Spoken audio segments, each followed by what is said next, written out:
For today's Patterns of Power lesson, you are going to notice. And I've pulled our sentence, actually I've pulled two sentences out of one of my favorite books, one of our read-alouds, Pecan Pie Baby.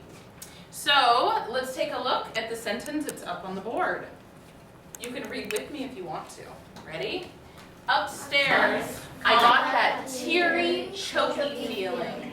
And even though there were a whole lot of people in my house, I felt real alone. Whoa. It's a beautiful sentence, isn't it? Yeah, there is a lot for us to notice today. So here's what we're going to do. Just like normal, I'm going to give you a couple of minutes to talk with your table groups. You have Post-its at your table, yeah? Do you have Post-its? Yeah. Okay, so chat about what you notice, write things down, and in just a couple of minutes, I'm going to call on each table so you can share what you've noticed about these sentences. All right? All right, ready, set, talk. She had repetition.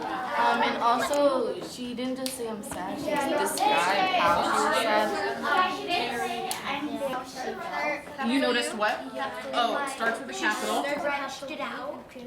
Yes, so both sentences start with a And she used capital. repetition of the feelings. Yeah. How?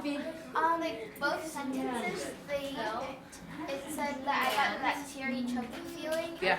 So she used repetition. Said I felt real. Yeah. Okay, why don't we start on this side of the room? I know that there's quite a bit for us to notice in these sentences, and let's just go around to each table and tell us what you noticed, and then we'll move on until they've all been taken up, okay? All right, this table, what did you notice? I noticed that the two sentences were Yeah. talking about how she felt sad. Ah, that's a really good thing to notice. So Jacqueline Woodson has used two sentences side by side, both describing her feelings. Yeah. TJ, how do you know she was feeling sad? She didn't even use the word sad in this sentence. Because it said like teary, choky feeling. Okay, so we have some adjectives. Teary, choky. It said I felt real alone. I felt real alone. Would somebody like to talk about that? What did you notice with just that one part of the line? Real alone. Nurse's table, yeah. There's repetition.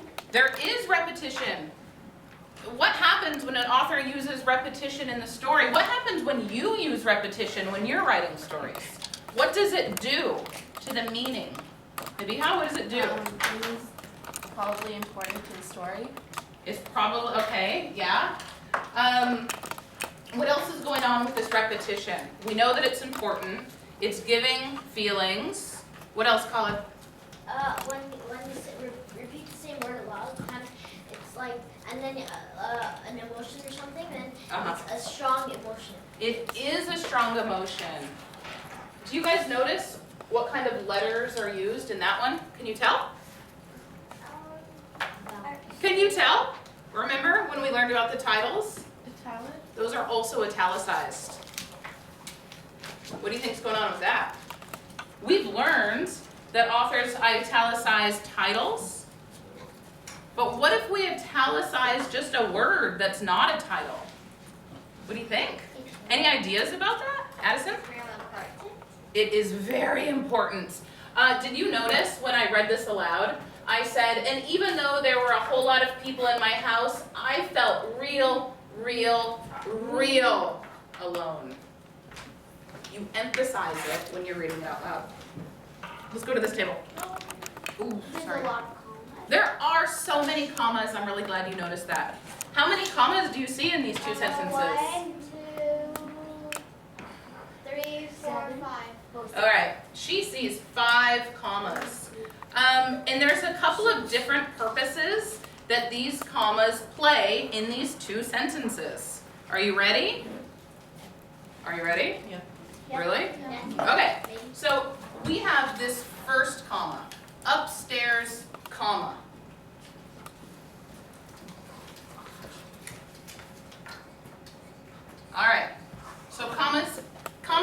many different functions. One of the functions is just like you see here in this beautiful sentence. Upstairs, comma. Downstairs, comma, I. Last night, comma, I. Early this morning, comma, I. What in the world am I doing? Yesterday, comma, we. Ramaisa, what do you think? It has setting. It is, so many of those examples are setting. What else? Separates parts of the sentence. It does separate a part of the sentence. It's the first word. Yes. What do we call something that's the beginning? It It is called, introduction. yeah. We have an introductory phrase. INTRODUC. All right, so this comma is part of an introductory phrase. And yes, Drew. It's not an introductory Oh. phrase, but you know how you use commas like 1, 2, 3, 1, and then comma, and then 2. And then Yes. Do you also notice that? Comma. Where? Yeah. It's like real and real, real. Yes, okay, so Drew has moved on to another thing that we need to learn. So let me change colors. That we're also using a comma to list things. The one that I just boxed in a red square, this is what PJ mentioned. What is it that the author is listing? Yeah. Feelings. Feelings, that's right. So the other way that a comma can be used is to list things in a series, whether it's feelings, colors, food, days of the week, people. You can list things in a series. Can you show me a thumbs up if you knew that already? Okay, list, I'm gonna say items in a series. Fantastic. Okay, is there anything else we haven't mentioned about these sentences that you think are worth noticing? Stefina. The I's are capital. Ah, yes, or they've capitalized the pronoun I. We always capitalize that. I'm glad you remember. What else? Sophia? She's talking about like really different things. Like if there are a lot of people in her house, maybe it feel like very like safe. And then she talked about how she's being alone upstairs. Okay, tell me more. I love where you're going with this. She's feeling. Sophia's talking about this sentence here. And she's noticed something about it. Woo! That like usually in a book, if you were like with lots of people, you'd feel like safe and you'll Yes. feel. She said normally if you're in a house full of a lot of people, you are not going to feel alone. You're going to feel like you're surrounded. Do you think this is a craft move that Jacqueline Woodson used? Yeah. Can we kind of think of a name or kind of refer to that as something? Anybody have an idea? If the house is full, but she's feeling alone, is that like an opposite? Yeah. She's kind of, Opposite. yeah, explaining using an opposite. Does that make sense to you?